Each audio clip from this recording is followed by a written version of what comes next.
Good morning. It is very, very early in the morning. It's, you know how turkey season after about 4 to 5 days, even a week, starts catching up with you. That's kind of what it's doing to me this morning. It's currently 3:50 and I'm heading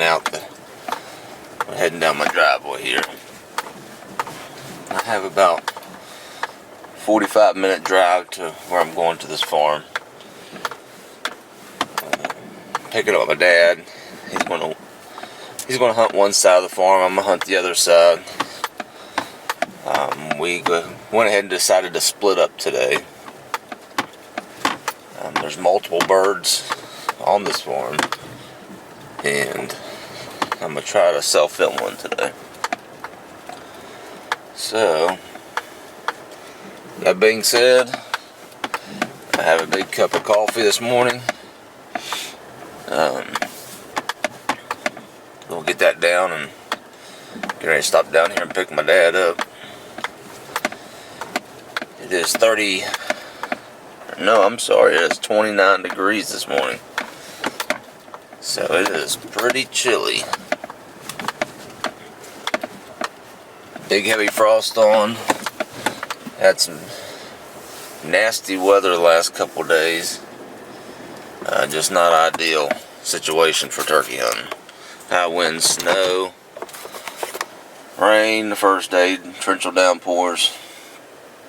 Just terrible weather. Today it's 29 degrees. Clear skies, high skies. We'll see what happens. Can't get no worse. The goblin was pretty good yesterday.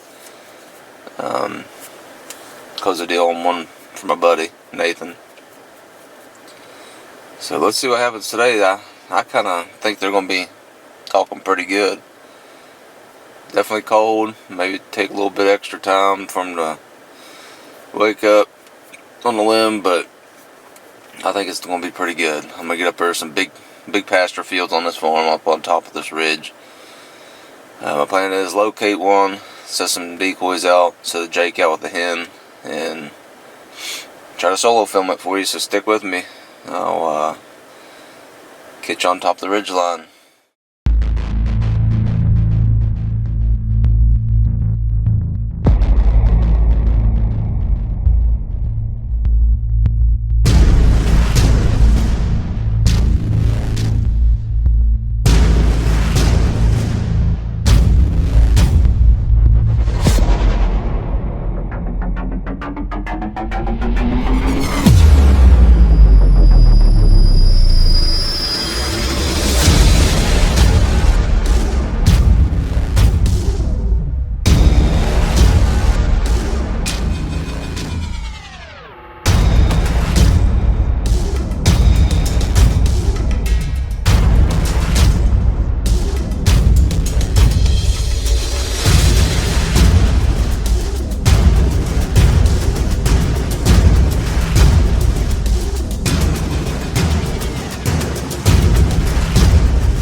Gobbler. Man, he's jawing the ground now.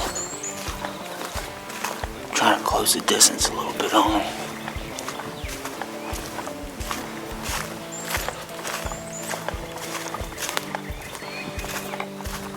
I'm not gonna make no calls to him until I get my decoys out and get set up.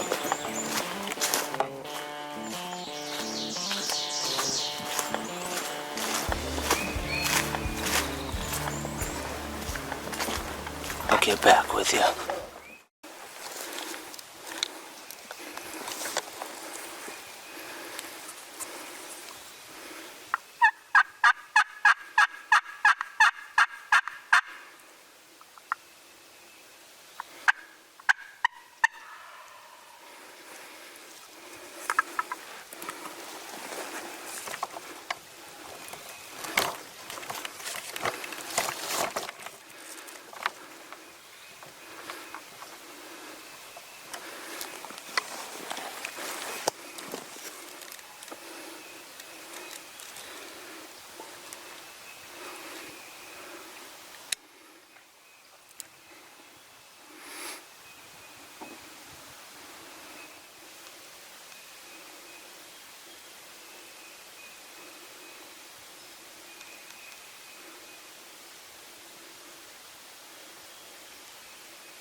He was so close. My wad didn't open up. Knocked him down, but had to put another one in him. Yeah, got it done. I set out to make a goal this year to solo film a gobbler, and I got it done this morning. As you can see, it's not the best footage, but when you're solo filming by yourself, carrying decoys, setting them up, getting in tight on these birds, it's a task. Just carrying all the camera gear and the decoys and your gun, it's just a task in itself. I mean, you got all that extra weight, and I probably walked 2 miles back in here. These hills are straight up, they're rugged, but I got up here this morning and I heard some birds on the roost, from a distance, several birds actually. It was going pretty good, but nothing close. So I started prospecting and hitting the back of the, getting back deep in that timber. And I thought I heard one. I made a call and it cut me off, but he was back in there. And so I started moving forward, just because these woods are open, you got to be careful. And start pushing back in, getting closer, tighter. Not making no calls on my way into him. And then when I got up top of this little knob on this mountaintop, he gobbled probably 85, no more than 100 yards over the break of the hill. And I just sat down, I got my decoys up, I knew I had time. I didn't make no calls. Got back and got the camera set up and made just a couple calls, and he gobbled at it. And just shut up on him, and next thing I know, here he come right over the ridge and right down this little opening on top of this little knob in the middle of the timber. Put on a pretty good show. I didn't know if he was going to commit to that Jake and hen decoy. I expected, really, really aggressive results. Like fighting results to that Jake, because I've seen it done several times. But he just kind of come in and give a couple clucks as he's walking in. He was just kind of leery of it, and but once he committed, it was over. And like I said, self-filming is really hard, so the footage is not the greatest. I just set my camera up on my decoys and just let them walk in frame. This turkey got 15 yards from me. And my gun's shooting so tight at 15 yards. It's pretty much shooting a softball out of the end of this gun at 15 yards. Your pattern, your pellet density is just so small. I was on him good, but trying to make sure he was in the viewfinder. I may have pulled just a little bit. But I kind of hit my mouth just, and he would never raise up, come out strut, because he started committing really hard. Stayed in full strut the whole time.